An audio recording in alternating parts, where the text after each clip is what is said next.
Poor Filipino boy sings Hotel California. Judges cry and smash the golden buzzer, loudly crying face. The stage lights flickered across the enormous hall, and the crowd buzzed with anticipation. Among the sea of hopefuls stood a skinny, barefoot boy clutching a borrowed guitar, its strings slightly rusted, its body scratched from years of wear. His name was Miguel Santos, a 14-year-old from a small fishing village in the Philippines. He had never been on an airplane before that day, never seen such a crowd, and certainly never imagined standing before the world's biggest talent show judges. Miguel's mother used to sing him to sleep with old English songs, her favorite being Hotel California. But she passed away 2 years earlier, leaving Miguel and his younger sister under the care of their aging grandmother.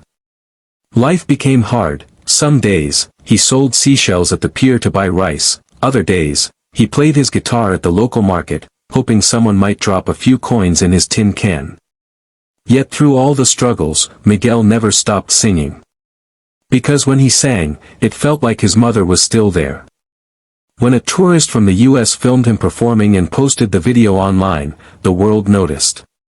Within days, millions had watched the barefoot boy with the angelic voice. Soon, an email came from the producers of Global Talent Stage. We'd love to invite Miguel Santos to audition in Los Angeles. Miguel didn't even have a passport. His entire village came together. Fishermen, street vendors, even school teachers, pooling what little they had. Go, Anak, his grandmother whispered through tears. Show them what love sounds like. And now, under the blazing stage lights, Miguel stood trembling. The host asked gently, Miguel, what will you sing for us today? He looked up, voice quivering. Hotel California, for my mama. The first chords rang out softly, imperfectly, but pure. The hall fell silent. Miguel's voice, gentle, soulful, hauntingly mature, carried through every corner of the room. On a dark desert highway, cool wind in my hair. The words floated like a prayer.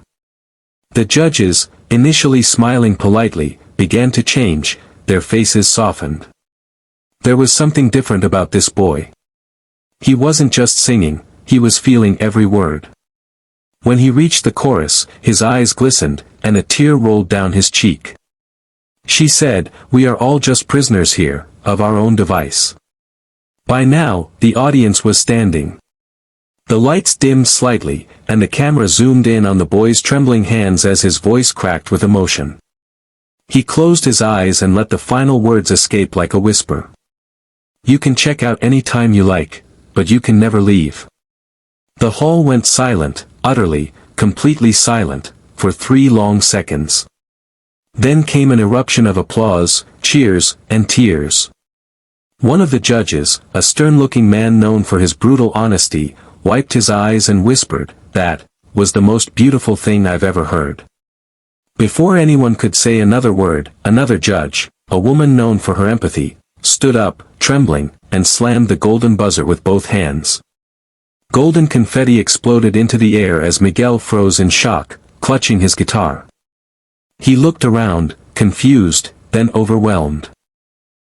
The host rushed to the stage as tears streamed down Miguel's face. The audience roared louder, chanting his name.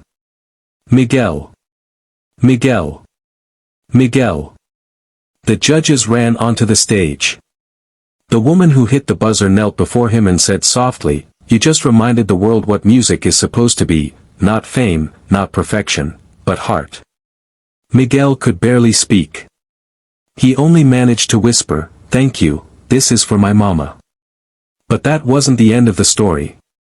After the episode aired, millions more around the globe watched in awe. Donations poured in from strangers, Americans, Australians, Europeans, all moved by his performance. The producers set up a foundation in Miguel's name to support poor children in the Philippines who dream of music but can't afford instruments. One evening, a few months later, Miguel returned to his small village. He wasn't rich, but he carried a brand new guitar and a letter from the show. He'd been invited to perform on the grand finale. As he walked along the beach, the sunset painting the water gold, he saw the children running toward him. They were holding small guitars, gifts from the donations his story inspired. Miguel smiled and sat on the sand, strumming softly. Soon, the children joined in, their laughter echoing through the air. For the first time, his village had music again, not the kind that fades, but the kind that heals.